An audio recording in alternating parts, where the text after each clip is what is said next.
Hello everyone, I am Aastha. Welcome करती हूँ आप सभी का अपने YouTube channel government job जेन्यू notification. अगर आप केंद्रीय विद्यालय में टीचर बनना चाहते हैं, प्राइमरी टीचर अगर आप बनना चाहते हैं केवीएस में, तो अभी केवीएस की तरफ से नए नियम teaching and non teaching post के लिए रिलीज़ कर दिए गए हैं।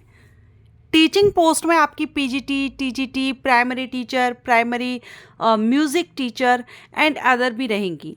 इसके अलावा नॉन टीचिंग में वेरियस पोस्ट हैं। सो एक एक करके मैं आप मुझे कमेंट करके बता सकते हैं आप पर्टिकुलर किस पोस्ट के बारे में पहले इन्फॉर्मेशन चाहते हैं। ज़्यादा से ज़्यादा जिस पोस्ट को लेकर के कमेंट आएंगे मैं उस पर वीडियो अपलोड करूँगी। अदरवाइज़ मैं अपने हिसाब से मुझे जो लगेगा मैं आपको फुल इन्फॉर्मेशन के साथ वीडियो प्रोवाइड करूँगी, क्योंकि नया नियम केवीएस की तरफ से लागू कर दिया गया है, जारी कर दिया गया है न्यू रिक्रूटमेंट रूल्स। तो अब आपको 2025 में वैकेंसी बहुत जल्द देखने को मिलेगी, क्योंकि जब भर्ती आती है तो रूल्स पहले रिलीज़ कर दिए जाते हैं, नए नियम रिलीज़ कर दिए जाते हैं। तो यहाँ पर न्यू रिक्रूटमेंट रूल आ चुका है केवीएस भर्ती को लेकर के। अब केवीएस में टीचिंग पोस्ट में बहुत सी अलग अलग लेवल पर पोस्ट भर्ती होती है टीचिंग में, लेकिन हम इस वीडियो में बात कर रहे हैं प्राइमरी टीचर की, पीआरटी की। अगर आप प्राइमरी टीचर बनना चाहते हैं, जो कि 12th एंड ग्रेजुएशन के बेस पर कैंडिडेट एलिजिबल होते हैं, लेकिन इसमें आपके मेरे जो प्रीवियस वीडियोस हैं उस पर जो कमेंट आते हैं कि क्या बीएड कंपलसरी है या नहीं, क्या बीएड वाले एलिजिबल हैं या नहीं, या सिर्फ डीएलएड वाले या डीएड वाले ही एलिजिबल होंगे। इसके अलावा मुझे कमेंट ये भी आए हैं कि सीटेट क्वालिफाई करना ज़रूरी है या बिना सीटेट के भी हम आवेदन कर सकते हैं। तो जिनको इसके बारे में जानकारी नहीं है, पीआरटी टीचर केवी में बनना चाहते हैं, तो इस वीडियो में बने रहिएगा। सारी इन्फॉर्मेशन अभी हम लेटेस्ट जो नया नियम आया है उसी के अकॉर्डिंग जानेंगे। तो चलिए स्टार्ट करते हैं। तो पहले तो आप यहाँ पर देख लीजिए कि केवीएस की तरफ से ये नया ऑफिस मेमोरेंडम आप देख रहे हैं, जो कि 20 मार्च 2025 को ये रिलीज़ किया गया है। इसमें सभी पोस्ट को लेकर के जो नए नियम हैं वो यहाँ पर बताए गए हैं। सो चलिए हम सीधे पीआरटी टीचर के लिए देखेंगे। तो यहाँ पर आप देख रहे हैं name of the post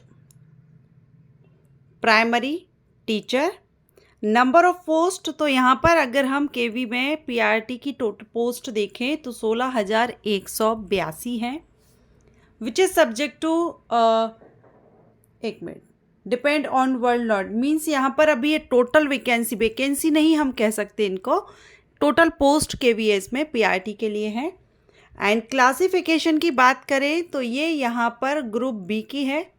level in the pay matrix, salary कितनी रहती है, तो यहाँ पर आपको 3 लेवल दिख रहे हैं, लेवल 6, लेवल 7, लेवल 8। अब जो 6 लेवल है ये एंट्री लेवल है, ये एंट्री स्केल है, ठीक है। एंड लेवल 7 आपका सीनियरिटी यानी सीनियर स्केल, और ये लास्ट में है सिलेक्शन स्केल। तो जो आपका लेवल 6 है ये एंट्री स्केल है 35,400। अब ये 35,400 प्लस इसमें आपके जो अलाउंसेस वगैरह रहेंगे वो ऐड किए जाएंगे। तो सैलरी यहाँ पर आपकी तीनों लेवल से आपने देख ली आपके स्केल के हिसाब से। इसके बाद हम बात करेंगे एज लिमिट की। तो पीआरटी के लिए अगर आप केवीएस में केंद्रीय विद्यालय में पीआरटी बनना चाहते हैं और आप एक अनरिजर्व कैंडिडेट हैं, जनरल कैंडिडेट हैं, तो आपके लिए एज 30 साल से ज़्यादा नहीं होना चाहिए। 30 ईयर अपर एज लिमिट पीआरटी के लिए केवीएस स्कूल में रखी गई है। लेकिन जो केवीएस के एम्प्लॉयज़ हैं, जो पहले से ही केवी में काम कर रहे हैं, एम्प्लॉय हैं, और वो आगे पीआरटी के लिए आवेदन करना चाहते हैं, तो उनको 5 साल का रिलैक्सेशन मिल जाएगा। तो यहाँ 35 ईयर हो जाएंगे, 35 वर्ष जो एम्प्लॉयज़ होंगे केवीएस के। And SC, ST, OBC, PWBD, ex serviceman and female candidate, उनके लिए अभी तक जो एज रिलैक्सेशन चल रहा था सेम वही रहेगा, ठीक है। तो फीमेल कैंडिडेट किसी भी कैटेगरी की हो, अभी जो आपको टीचिंग के लिए एज रिलैक्सेशन था सेम वही रहेगा। इसके बाद हम क्वालिफिकेशन देखेंगे, जो कि मेन पॉइंट है। क्वालिफिकेशन क्या होनी चाहिए, तो इसमें भी आपके पास बहुत से ऑप्शन रहेंगे। सबसे पहले तो अगर आप 12th पास हैं, आपने 12th पास कर लिया है और 12th में आपकी कम से कम 50% से पास आउट होना चाहिए।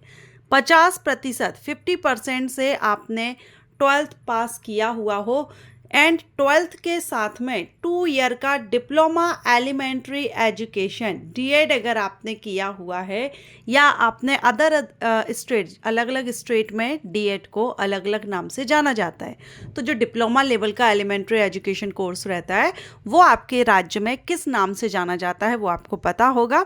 तो डिप्लोमा लेवल का जो एग्ज़ाम है ये आपका कोर्स है, ये कंप्लीट होना चाहिए 12th 50% मार्क्स के साथ प्लस डीएड आपका होना चाहिए। ठीक है, अगर आपने डीएड नहीं किया है तो सेकंड ऑप्शन आपके पास है कि आपने 12th पास किया हो 50% मार्क्स के साथ, यानी 12th तो आपका 50% है ही, लेकिन आपने डीएड नहीं किया है तो फिर डीएड के ऑप्शन में आपके पास रहेगा कि आपने 4 साल का जो बीएलएड होता है वो किया हुआ हो, बैचलर ऑफ एलिमेंट्री एजुकेशन, ये आपने किया हुआ हो तो भी आप आवेदन कर सकते हैं।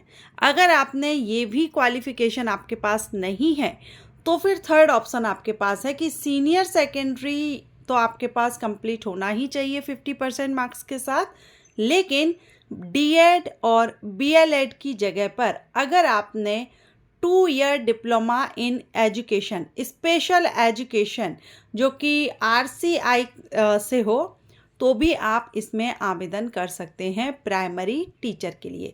तो जो बीएड वाले स्टूडेंट थे जिनका कमेंट था कि क्या बीएड वाले एलिजिबल होंगे, तो यहाँ पर बीएड वाले जो कैंडिडेट होंगे वो आवेदन नहीं कर सकेंगे। ठीक है, बीएड वाले कैंडिडेट आवेदन नहीं कर पाएंगे। अभी आपने देखा होगा इंडियन रेलवे में भी पीआरटी की वैकेंसी आई थी, तो पहले जब नोटिफिकेशन आया था तो उसमें बीएड को एलिजिबल कर दिया गया था। तो बहुत से बीएड कैंडिडेट थे वो आवेदन किए भी थे, लेकिन काफ़ी टाइम के बाद में, थोड़ा बहुत तो नहीं बोलूँगी क्योंकि जो फॉर्म फिल हो गए, लास्ट डेट निकल गई, लास्ट डेट एक्सटेंड की गई थी, उसके बाद इन्होंने रेलवे की तरफ से अपडेट आया था कि जो बीएड वाले कैंडिडेट हैं वो एलिजिबल नहीं होंगे। ठीक है, तो पहले रेलवे में बीएड को एलिजिबिलिटी दी गई थी लेकिन फिर वहाँ से रिमूव कर दिया गया था। तो इसी तरह आप याद रखिएगा, अगर पीआरटी आप बनना चाहते हैं तो या तो आपने बीएलएड किया हो या आपने डीएड किया हुआ हो, या जो भी आपके डिप्लोमा लेवल के जो कोर्स हैं वो आपके स्टेट में किस नाम से जाने जाते हैं, तो वो यहाँ पर बीएड एलिजिबल नहीं होंगे। सेकेंड, जो सीटेट को लेकर के था, तो देखिए ये सेंट्रल लेवल का टीचर आप बनते हैं। यहाँ पर जब आप स्टेट लेवल पर बनते हैं तो आपको स्टेट लेवल का टीचर एलिजिबिलिटी टेस्ट क्लियर करना होता है।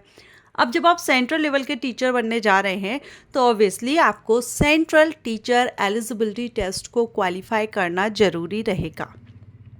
इन्होंने बोला भी है, आप देख सकते हैं, qualified in the central teacher eligibility test, जिसको कि हम सीटेट कहते हैं। ये paper first conducted by the government of India. तो पेपर फर्स्ट जो आपका रहेगा वो आपको क्वालिफाई करना जरूरी है, सीटेट पेपर फर्स्ट, अगर आप केबी में प्राइमरी टीचर बनना चाहते हैं। एंड प्रोफिशिएंसी हिंदी और इंग्लिश दोनों ही, क्योंकि केवीएस का जो आप टीचर आप बनते हैं तो इंग्लिश मीडियम तो रहता ही है लेकिन साथ में आपको हिंदी भी आनी चाहिए। ठीक है, तो हिंदी और इंग्लिश दोनों में ही आपकी अच्छी पकड़ होनी चाहिए, आप दोनों में ही एक्सप्लेन कर सके, बच्चों को अच्छे से समझा सकें, तो दोनों भाषा की जानकारी आपको होनी चाहिए। तो 12th 50% मार्क्स से प्लस आपने डीएलएड, बीएलएड या डीएड या अदर किसी नाम से जो कोर्स डिप्लोमा लेवल का जाना जाता है वो किया हो।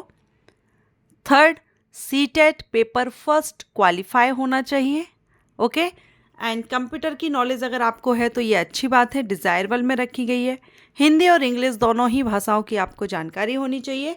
और यहाँ पर देखिए ट्रेनिंग का दिया गया है कि training to be undergone a person with DEd special education वाले जो रहेंगे उनका आफ्टर अपॉइंटमेंट एंड एनसीटीई। अभी मैंने आपको कोर्स एनसीटीई को लेकर के वीडियो भी अपलोड किया था, रजिस्ट्रेशन अभी चल रहे थे, तो यहाँ पर उसके कोर्स के बारे में बताया है, कम से कम 6 मंथ का। ठीक है, एंड बाकी यहाँ पर सेम है, जो सिलेक्शन प्रोसीजर पहले था सेम वही रहेगा, बाकी और कुछ यहाँ पर बदलाव नहीं है। तो अभी हमने इस वीडियो में सिर्फ पीआरटी टीचर के लिए बात की है। अब आप आगे किस पोस्ट के बारे में जानकारी चाहते हैं आप मुझे कमेंट करके बता सकते हैं। वैसे तो आप भी इस रिक्रूटमेंट रूल को डाउनलोड कर सकते हैं और रीड आउट कर सकते हैं, लेकिन फिर भी अगर आप चाहते हैं तो आप मुझे कमेंट करके बताइएगा। और ये वीडियो आपके लिए हेल्पफुल रहा हो तो वीडियो को लाइक कीजिएगा।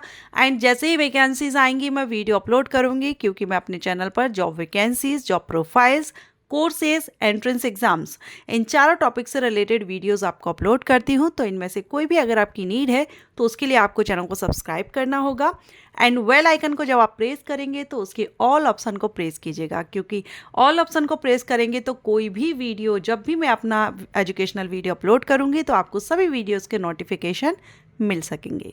Thanks for watching.